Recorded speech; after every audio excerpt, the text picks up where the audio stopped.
এই রকম আপনাদের আধার কার্ড বা ভোটার কার্ড যে কোনো আইডেন্টিটি কার্ডই আপনারা যদি দুটো দিকই একই পেজে আনতে চান বা একই পেজে স্ক্যান করতে চান, তাও আবার আপনাদের মোবাইল থেকেই, তাহলে কি করে করবেন? কারণ দেখুন, আমাদের অনেক সময় বিভিন্ন অনলাইন অ্যাপ্লিকেশনের সময় Aadhaar card, voter card, PAN card বা এই জাতীয় যে কোনো আইডেন্টিটি কার্ডের বোথ সাইডে কিন্তু একই পেজে এনে সেটাকে আপলোড করতে হয়। তখন আমাদেরকে কিন্তু দুটো আলাদা আলাদা ছবি তুলে দুটো আলাদা আলাদাভাবে আপলোড করলে হবে না।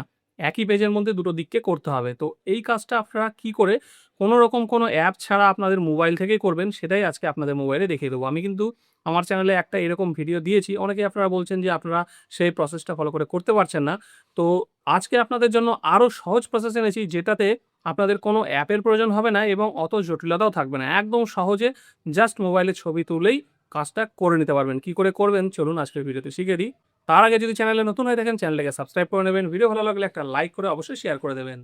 গ্রীষ্মকাল পড়ে গেছে, বাইরে কিন্তু প্রচণ্ড রোদ, আর এই রোদে যদি খালি চোখে বাইরে বেরোন তাহলে কিন্তু আপনাদের চোখের ড্যামেজ হয়ে যাবে আর মাথা ব্যথাও সঙ্গে ফ্রিতে পেয়ে যাবেন। সেই জন্য এইরকম স্টাইলিশ চশমা কিন্তু আপনারা খুব সহজেই ফ্লিপকার্ট থেকে খুব কম দামে পেয়ে যাবেন। দেখুন, প্রত্যেকটা চশমা কিন্তু খুব স্টাইলিশ এবং প্রত্যেকটা চশমার সঙ্গে কিন্তু চশমার একটা করে বক্সও পেয়ে যাবেন। আপনারা যদি এইরকম সানগ্লাস পছন্দ করেন তাহলে কিন্তু ভিডিও ডেসক্রিপশন থেকে এই সানগ্লাসগুলো অর্ডার করতে পারবেন। তো ধরুন, আমি ফোনের গ্যালারিতে আইডি কার্ডের এটা ফ্রন্ট পেজ, এটার ছবিটা তুলে রেখেছি এবং এটা ব্যাক পেজ, এই ব্যাক পেজের ছবিটা তুলে রেখেছি। ঠিক আছে, আমি এক্ষেত্রে একটা ডেমো আইডি কার্ডের ছবি দেখাচ্ছি আপনাদেরকে, অরিজিনাল আইডি কার্ড দেখাচ্ছি না, এখানে কপিরাইট সমস্যা হতে পারে সেই জন্য। তো ব্যাপারটা হচ্ছে একই, যে আপনাদেরকে প্রথমে ফ্রন্ট পেজের এবং পরে ব্যাক পেজের, মানে দুটো আলাদা আলাদা ছবি এরকম তুলে নিতে হবে।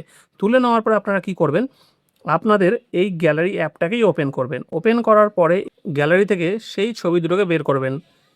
বের করে প্রথমে ফ্রন্ট পেজটাকে, তারপরে ব্যাক পেজটাকে সিলেক্ট করবেন। সিলেক্ট করার পরে এখানে একটা অপশান দেখবেন, ক্রিয়েটিভিটি। ঠিক আছে, এখানে যে অপশানটা দেখতে পাচ্ছেন দেখুন, এই যে ক্রিয়েটিভিটি, এর মধ্যে আপনারা টাচ করবেন।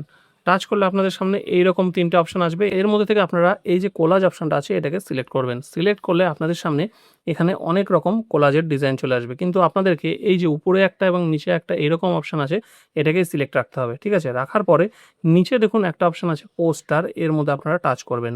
টাচ করার পরে এখানে দেখুন অনেকগুলো পোস্টারের অপশান আছে। প্রথম যে পোস্টারটা আছে এটাতেই টাচ করবেন। ঠিক আছে, তারপরে এখানে দেখুন ফিল রোল, এর মধ্যে টাচ করুন। টাচ করার পরে এখানে দেখুন অনেকগুলো অপশান আছে। ঠিক আছে, এগুলোর মধ্যে থেকে আপনারা এইভাবে টাচ করে কিন্তু আপনারা এই যে এখান থেকে দেখতে পেয়ে যাবেন যে কোন ডিজাইনটা হচ্ছে। তো এখানে এই যে ডিজাইনটা আছে 3 নম্বরে, এটার মধ্যে টাচ করবেন। তাহলে এই যে পুরো পেজটা চারিদিকে কিন্তু একটু বর্ডার থাকবে হোয়াইট, আর মাঝখানে ঠিক মিডিলভাবে সেট থাকবে ডকুমেন্টের ফ্রন্ট পেজটা আর ব্যাক পেজটা। ঠিক আছে, এইভাবে রাখার পরে উপরে এই যে সেভ লেখাটা আছে এর মধ্যে আপনারা টাচ করে দিন।